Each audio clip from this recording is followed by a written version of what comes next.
పిల్లలకి మీరు ఏం నేర్పిస్తున్నారని అడుగుతున్నాను. ఇక్కడ ఈ చర్చిలో ఏం జరుగుతుంది ఏమండి? ఇప్పుడు ఏం పాట పాడించారు? ఎవరి పిల్లల్ని తీసుకొచ్చారు?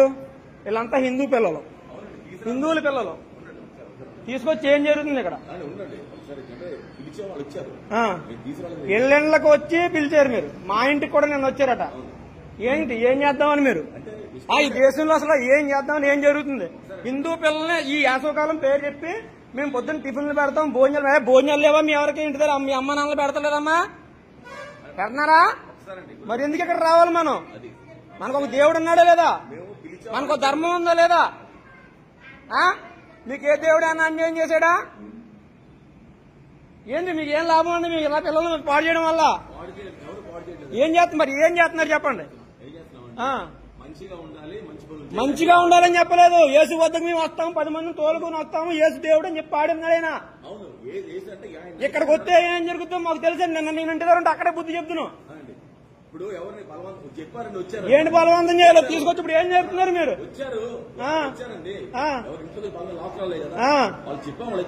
అమ్మా మనకు దేవుడు ఉన్నాడు.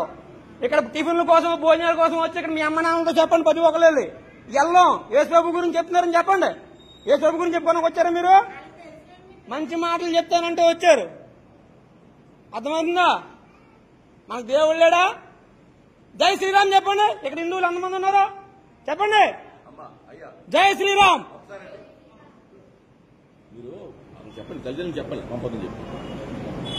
వీళ్ళంతా హిందూ పిల్లలే. అవునండి, మీకు కాదంటలేదు. ఇక్కడ చెప్పిన తర్వాత యేసు బైబుల్ ఏముందో మంచి నడవాలి, అబద్ధాలు ఆడకూడదు. మాకు బైబిల్ నేర్పించొద్దండి. బైబిల్లో చాలా ఉన్నాయి, బైబిల్లో చాలా బూతులు ఉన్నాయి. ఆ బూతులన్నీ తీస్తే మేము ఇక్కడ ఉండక్కర్లేదు. అవన్నీ వద్దండి. మా ధర్మం మాకుంది, మీరు నేర్పించక్కర్లేదు. మాకు అక్కడ పక్కనే ఆంజనేయ గుళ్ళో జరుగుతున్నాయి, వివేకానంద గుళ్ళో జరుగుతున్నాయి సమ్మర్ క్లాసెస్. మేము నేర్పించుకుంటున్నాం. మీరు ఇంగ్లీష్ లో చెప్పిన అదే మేము వెళ్ళి చెప్తాం. మేము ఇప్పుడు మీరు ఖాళీగా ఉండి ఇంక దీని మీద వచ్చి ఆదాయంతో బతుకుతూ ప్రతి ఇంటికి వెళ్ళి చెప్తున్నారని మేము అదే పని మీద వెళ్ళలేం కదా. మీకు ఆదాయం వస్తుంది దీని మీద.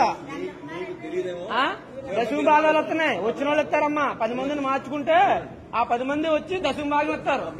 అదే మాకు బతుకుతారు ఇక్కడ పాస్టర్లకి.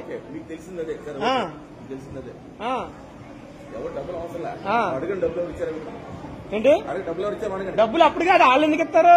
ఫస్ట్ వీళ్ళు మార్చాలి, తర్వాత తరాన్ని మీరు తయారు చేస్తున్నారు. మీరు తర్వాత తయారు చేస్తున్నారు. మీరు హిందూ పిల్లలు తీసుకొచ్చి యేసు ప్రభు పాట పాడించాలని పని ఏంటండి మీకు? మంచి మాటలు చెప్తలేదు మీరు. యేసు ప్రభు పాట పాడించు నేను వీడియో తీసాను, నా దగ్గర ఉంది. ఎందుకు వస్తారమ్మా? ఎందుకు వస్తారు? మీది ఎక్కడమ్మా? మీ దేవురు ఇక్కడ ఏ ఇది మీది? మీ తల్లిదండ్రులందరినీ మేము వచ్చి కలుపుతాం. ఏం మనకు దేవుడు లేడా? మంచి మాటలు మీ అమ్మ నాన్న చెప్తలేదా? ఇక్కడికి వచ్చి నేర్చుకుంటేనే కానీ మతం మార్చి పనులు. సార్ మీరేం చెప్పండి ఇక్కడ పిల్లలు వాళ్ళకేం తెలుసు? వాళ్ళు పిలిచి పంపితే వచ్చారు. కదా మేము వాళ్ళకి చెడు మాటలు చెప్పట్లేదు. ఇక్కడ ఏమి చెడు మాటలు చెప్పొద్దండి. మీరు చెప్పొద్దండి. మీరు చెప్పడం ఏంటి? మంచి మాటలు చెప్పినా బోల్డ్ సంఘాలు ఉన్నాయి, హిందూ సంఘాలు ఉన్నాయి, గుళ్ళు ఉన్నాయి, అందరూ ఉన్నారు, చెప్తారు. మీరు వచ్చి ఇక్కడ యేసు ప్రభు పాటలు పాడుతున్నారు మీరు. సరే సరే సరే సరే పాడతారు. చర్చిలో మరి చర్చిలోకి ఎందుకు పిలిపించాలి? అయితే మతం మాత్రం పిలిచారా? చర్చిలో పిలిపించి మీరు మరి ఎందుకు? మీరు చర్చిలో అయ్యే చెప్తానంటున్నారు కదా. మీరు చర్చిలోకి అయ్యే చెప్తానంటున్నారు కదా. మీరు ఇష్టపడద్దు. వాళ్ళకి తెలియదండి. వాళ్ళకేం తెలుసు ఆ వయసులో ఇష్టపడడానికి ఇష్టపడకపోవడానికి? ఆ వయసు పిల్లలకి ఏం తెలుసు అండి? ఇంట్లో అంటే మంచి చెప్తారని పంపుతారు. మీరు ఇక్కడ చెప్పేదంటే మాకు తెలుసు, వాళ్ళకి తెలియదు. అమ్మాయికి తల్లిదండ్రులకి మాకు తెలుసు కాబట్టి నేను వచ్చి కోచింగ్ చేస్తున్నాను. ఇక్కడ ఏం జరుగుతుందో నాకు తెలుసు కాబట్టి నేను కోచింగ్ చేస్తున్నాను. తెలియదండి. ఇవాళ అమాయకులనే మీరు మార్చేది. ఎందుకు లేరండి? ఉన్నారు కాబట్టి మీరు అంతమందిని మాత్రం మారుతున్నారు.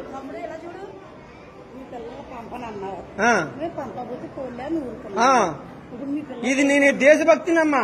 ఈ దేశంలో అన్యాయం జరిగితే సంఘటితంగా లేకుండా మనుషులను విడగొడితే మతాల పేరుతో మేము ఒప్పుకోమా. సంఘటితంగా ఉంటాం ఇక్కడ మేము భారతీయులమే. విడగొడితే ఒప్పుకోం మేము. మతాలు ఎందుకు మార్చాలి? మతాలు ఎందుకు మార్చాలమ్మా? మతాలు ఎందుకు మార్చాలి? మతాలు మార్చడం వల్ల మీకు ఏంటి అవసరం? మతం మార్చాల్సిన అవసరం మీకేంటి? ఇది మత మార్పిడి సంఘమే ఇది ఇప్పుడు. మరి మీరేం చేస్తున్నారు? మీరేం చేస్తున్నారు ఇక్కడ? సరే సరే సరే, నేను న్యాయంగానే మాట్లాడుతున్నాను. నా పిల్లలు కాదు, దేశంలో ఉన్న ప్రతి పిల్లలు నా పిల్లల్లాగే బాగుంటాను నేను. దేశంలో ఉన్న ప్రతి ఒక్కళ్ళు నా పిల్లల్లాగే బాగుంటాను నేను. నా పిల్లలు కాదమ్మా, నా పక్కింటి వాళ్ళ పిల్లల్ని పిలిచినా అలాగే ఫీల్ అవుతాను. నా పక్కింటి వాళ్ళ పిల్లల్ని పిలిచినా అలాగే ఫీల్ అవుతానమ్మా. నేను ఇంటి దగ్గర లేనండి, నేను ఇంటి దగ్గర లేను. ఏడమ్మా నా పిల్లల్ని తీసుకురాకపోతే ఊరుకుంటారేటమ్మా? అంటే నా వరకు వస్తేనే నేను మాట్లాడాలా? మంచి కాదా, మంచి చెడ్డ కాదా, మంచిగా చెడ్డ అది మాట్లాడతాను అంతే. నా వరకు వచ్చినా రాపోయిన అలాగే మాట్లాడతాను. నా దేశం వస్తే నా దేశం వరకు వస్తే ఏం మాట్లాడాలి? నా దేశం పిల్లలు మా దగ్గర సాధిస్తున్నా ఉన్నారు, మా దగ్గర తాగుతున్న బిడ్డలు ఉన్నారు. చెప్పండి, అంటే చిన్నపిల్లలు మా పిల్లలు అంటే భయంకరంగా చెడిపోయిన పిల్లలు చాలా మంది ఉన్నారు బయట. ఎవరి పిల్లలు? చాలా, మరి అందరి పిల్లలు మీ పిల్లలు, అందరి పిల్లలు మీ పిల్లలు. చెప్పండి, తాగుబోతాడు పిల్లలు అంటే ఇటు తిరుగుతున్నారు. వాళ్ళు వస్తారు, వాళ్ళు తెలిసినప్పుడు వాళ్ళు వస్తారండి. ఇక్కడ నేను చూపిస్తా. మీరు వాళ్ళకి చెప్పపోయారా? మరి వీళ్ళని తీసుకొచ్చి కూర్చోబెట్టారు? ఆ తాగుబోతు పిల్లల్ని తీసుకొచ్చి కూర్చోబెట్టపోయారా? ఈ పిల్లల్ని ఎందుకు తీసుకొచ్చి కూర్చోబెట్టారు? చాలా మంది ఉన్నారు. ఆ తాగుబోతు పిల్లల్ని మీరు ఎందుకు తీసుకొచ్చి కూర్చోబెట్టలేదు? మీరు తాగుబోతులు మారని చెప్తారు. తాగుబోతులు చాలా మంది మారారులే, అన్ని చూస్తున్నాం కానీ ఎంత మంది తాగుబోతులు మారారో మేము రోజు చూస్తానే ఉంటున్నాం. మారిన తాగుబోతులు అందరినీ మొన్నటిదాకా బాగా చూసాం.